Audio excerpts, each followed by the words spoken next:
우리 옆에 있는 다른 분들 손은 만지지 마시고 가족의 손만 이렇게 한번 이렇게 만져주십시오. 그리고 이 손으로 고생했다고, 수고해줘서 고맙다고 서로 감사 이렇게 인사를 좀 해줬으면 좋겠습니다. 수고해줘서 고맙습니다.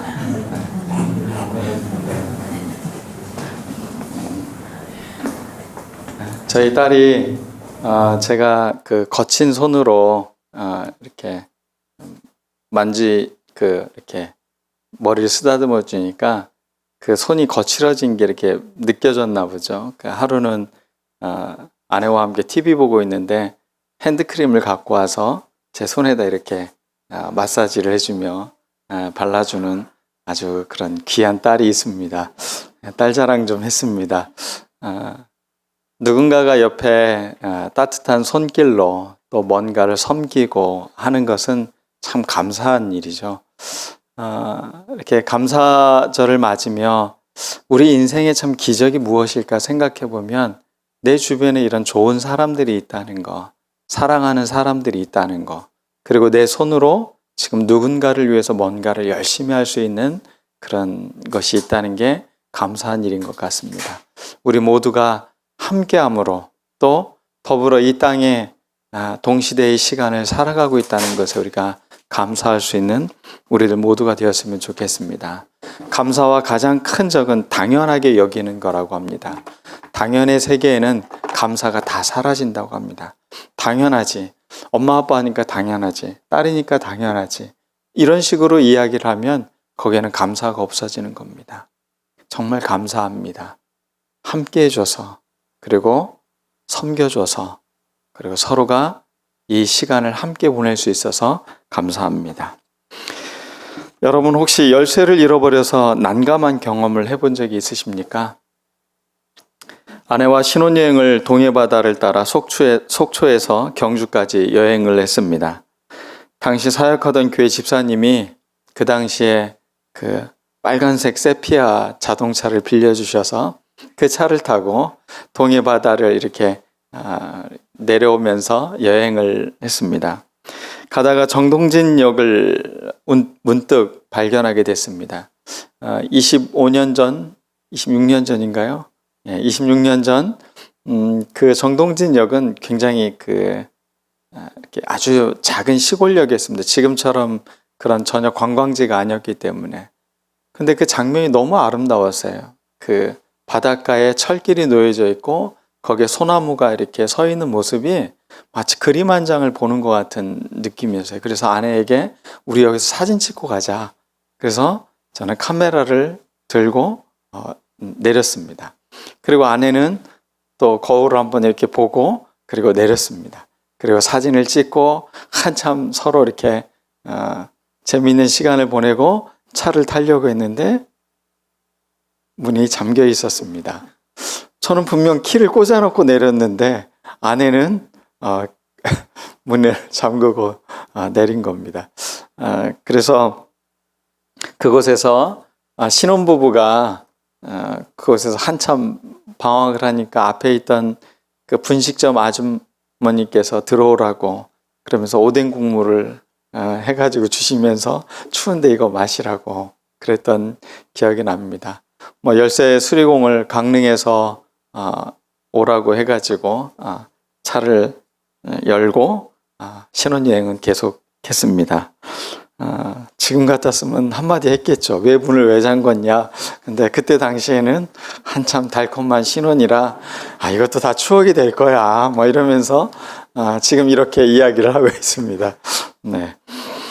살면서 이렇게 잠긴 문처럼 뭔가 이렇게 막힐 때가 있죠. 내 뜻대로 안 되고 뭔가 이렇게 해결도 잘 안 되는 것 같은 그런 당혹스러운 일들을 경험할 때가 있습니다.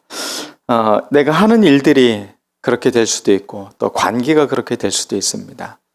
참 좋은 관계로 시작한 것 같은데 뭔가 이렇게 막 잠겨져 있고 풀 수 없는 것 같은 그런 문제에 봉착할 때가 있습니다. 또 우리 일도 마찬가지인 것 같습니다. 내가 이 일을 열심히 하고 뭔가 최선을 다해 왔는데 이 일이 해결이 안 되는 것 같아요. 계속 악순환이 되어져 가는 것 같고, 이럴 때 우리에게는 열쇠가 있었으면 참 좋겠다. 이 문제를 좀 해결해 줄 수 있었으면 참 좋겠다라는 생각을 합니다. 오늘 시편 107편의 배경이 되는 시대적 배경은 바벨론 포로로 잡혀갔을 때의 이야기입니다. 이스라엘 백성들이 자기들이 터전으로 만들고 하나님께서 약속한 땅이라고 생각했던 그 땅으로부터 그들이 지금 포로로 잡혀가서 바벨론의 속국의 그 피지배 계층으로, 노예로 그런 삶을 살아가고 있는 것입니다. 어찌 보면 그들의 삶의 가장 처참한 순간입니다. 희망도 없어 보입니다. 자신들의 삶이 꽉 막힌 것 같은 그런 답답함이 그들의 삶에 찾아왔습니다. 이 시인은 노래를 부르고 있습니다. 여호와께 감사하라. 어찌 보면 이 시는 정반대의 상황을 표현해 주고 있습니다. 현실은 정말로 답답하고 감사할 일이 없을 것 같은 그런 상황인데, 놀랍게도 여호와께 감사하라. 그는 선하시며 그 인자하심이 영원함이로다. 하나님이 세상을 창조하시고 그 지은 것을 보시고 심히 좋았더라. 이 좋았다라는 단어가 똑같이 이 선하시며라는 단어하고 같은 단어입니다. 하나님은 창조하신 모든 것들을 보시며 좋았다, 좋았다라고 그렇게 감탄사를 외치시는 그 하나님께서 오늘 지금 우리의 현실이 어떠하든지 하나님은 이것들을 통해 놀라운 창조의 일을 이루실 거라는 것을 믿고 감사하고 있다는 겁니다. 여러분 삶이 하나님이 보시기에 참 좋았더라, 좋았더라, 이 고백이 나올 수 있는 우리들의 삶이 되었으면 좋겠습니다. 그리고 이 비결을 푸는 열쇠는 바로 감사로 시작한다는 겁니다. 내 삶의 답답한 현실이 분명 하나님이 손을 대시면, 하나님이 말씀하시면 이것들은 놀랍게 감사로 변화될 것이라는 것을 알려주고 있는 것입니다. 두 번째 단어는 인자하심이 영원합니다 라고 표현하고 있습니다. 여기서 인자하심이라는 말은 오늘 좀 히브리어 단어를 하나 외워보겠습니다. 헤세드라는 단어입니다. 뭐라고요? 헤세드. 예, 이건 많이 다 들어봤을 겁니다. 하나님은 인자하시다, 헤세드하신 하나님이다. 하나님의 헤세드라는 게 무엇이냐? 그것은 인자하심인데 그건 그냥 명사가 아닙니다. 하나님이 하시는 구체적 행위에 대해서 이야기할 때 이 단어를 사용하는 겁니다. 단순한 어떤 무엇을 지칭하는 단어가 아니라는 겁니다. 하나님이 지금도 뭐하고 계시다고요? 우리에게 일하고 활동하고 계시다. 그게 바로 인자하심입니다. 하나님의 인자하심은, 하나님의 그 은총은 우리의 삶을 계속 만들어 가시고 아름답게 빚어주신다는 겁니다. 그 손길을 경험하는 것, 그게 바로 하나님의 헤세드인 것입니다. 오늘 우리가 여호와께 감사할 것, 우리 주변에 일어나는 많은 슬프고 안타깝고 답답한 일들이 많이 있습니다. 그런 상황에서 오늘 시인이 노래했던 것처럼 여호와께 감사하라. 하나님이 이 답답한 이 현실을, 이 안타까운 현실을 하나님께서 선하게 바꾸실 것이며 좋게 만드실 것이며 당신이 일하실 거라는 것.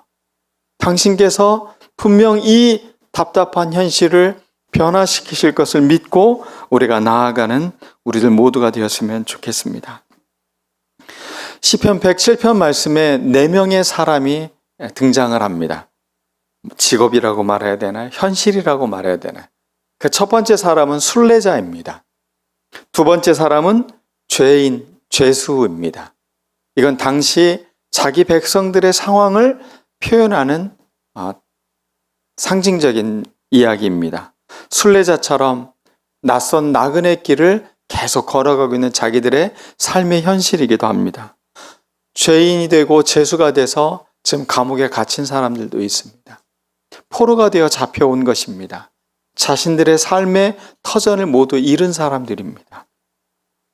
세 번째는 병자입니다. 아프고 고통스러운 것. 우리가 삶의 그 고통과 아픔이 있을 때 어떻습니까? 그것은 몸만 약해지는 게 아니라 우리의 마음도 약해집니다. 바로 그런 사람들을 대변하는 게 바로 연약한 자, 병자를 말하는 것입니다. 네 번째는 항해자를 말하는 것입니다. 항구에 도착하기 전까지 항해사는 늘 긴장을 합니다. 언제 그 파도가 자기들을 삼킬지 알지 못합니다. 작은 배들은 그 파도에 금방이라도 휩쓸려서 전복될까 봐 두렵기 때문에 그렇습니다. 오늘 성경 본문에 나오는 이 네 명의 사람들로 대표되는 것, 여러분들의 지금의 상황은 어떤 사람들로 대표되고 있습니까? 몸이 아프다면 병자가 여러분들의 마음에 와닿았겠죠. 또 어떤 사람은 지금 굉장히 위기의 상황 가운데 있다면 항해자라고 표현할 수도 있을 것입니다. 또 어떤 사람은 뭔가에 자기 자신의 삶의 옥죄인 것 같다고 느낀다면 내가 죄인이 된 것 같다, 죄수가 돼서 감옥에 갇힌 것 같은 느낌이 들 것입니다. 또 어떤 사람은 지금 안주하지 못하고 나그네처럼 그렇게 배회하고 있는 자신들을 바라볼 수도 있을 것입니다. 그런 사람은 아마 순례자라고 말할 것입니다. 예, 순례자라는 영어 단어가 필그림이라는 단어입니다. 라틴어로는 테레그린이라는 단어에서 나온 말입니다. 낯선 사람이라는 말이거든요. 나그네가 된다는 거, 순례자가 된다는 건 나를 낯선 곳에 놓아두는 것입니다. 삶의 일상을 그냥 내가 편하게 살아갈 수 있는 공간이 아니라 낯설고 두려운 공간으로 나를 내모는 것. 그게 순례자의 경험인 것입니다. 그러면서 자기 자신의 삶이 내가 편하고 내가 살아왔던 관성이 아니라 나는 하나님을 의지하면서 내가 한 걸음 한 걸음 나아갑니다. 이 경험을 하게 만드는 것입니다. 우리가 감사할 이유가 무엇입니까? 그것은 나의 상황이 좋기 때문에가 아니라 답답하고 어렵고 병들고 힘들지만 하나님께서 그 하나님의 헤세드를 이루실 거라는 것, 그 인자하심을 우리의 삶에 드러나실 것을 감사하는 것이 바로 놀라운 삶의 기적을 낳는 열쇠인 것입니다. 감사하면 우리의 삶이 새로워지는 것입니다. 부모 교육을 할 때, 또 부부 세미나를 할 때 꼭 하는 게 있습니다. 여러분, 기미를 감사하시기 바랍니다. 이런 이야기를 합니다. 기미 감사. 얼굴에 기미 낀 게 뭐 그렇게 감사할 일이라고 기미를 감사하라니까. 첫 번째 기는 기억하라는 겁니다. 우리가 좋은 것을 기억해내는 것은 삶을 풍요롭게 만듭니다. 근데 나쁜 것을 기억해내면 지금의 상황이 점점 안 좋아져 가는 것입니다. 여러분들, 부부관계가 더 튼튼해지고 싶습니까? 좋은 기억을 많이 떠올리십시오. 그러면 부부가 행복한 관계를 할 수 있습니다. 근데 남편만 생각하면 정말 이 사람은 남의 편이야 이러면서 안 좋은 기억들만 떠올리면 관계가 불편해지는 것입니다. 자꾸 기억해야 됩니다. 그 다음에 미는 뭐겠습니까? 네, 미안합니다. 사랑의 또 다른 표현이 미안인 것 같아요. 미안하다는 말을 하는 거. 내가 잘해주지 못해서 미안하다. 내가 이렇게 해서 미안하다. 사과할 줄 아는 마음. 그 마음이 결국은 관계를 새롭게 해줍니다. 근데 가끔 자존심이 센 사람들은 이 미안하다는 말 잘 안 해요. 사과를 잘 안 해요. 네, 그 사람이 사실은 진 겁니다.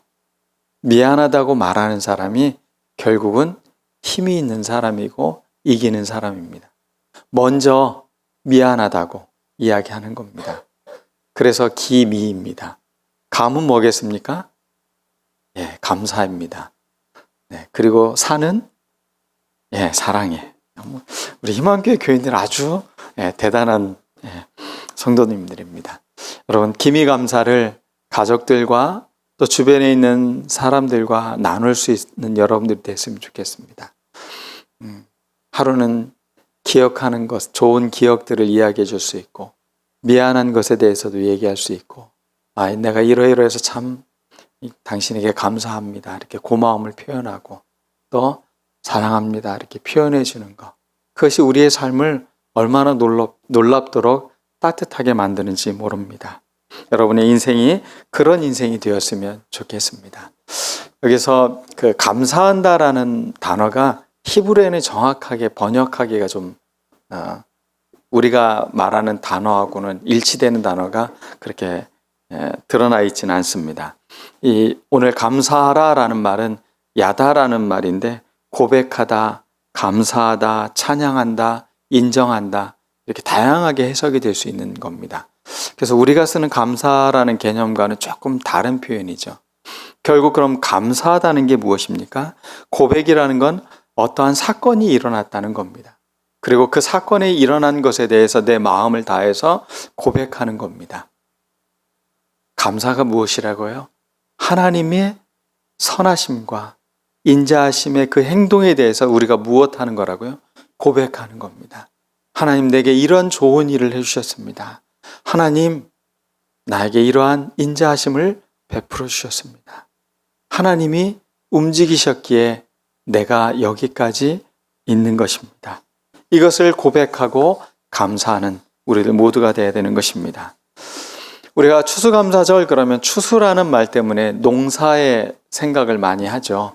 그래서 이 농경사회의 문화가 아닐까 이렇게 생각을 하는데 추수감사절과 그 구약성경의 말씀과 일치되는 시기가 나오는 게 절기가 초막절입니다.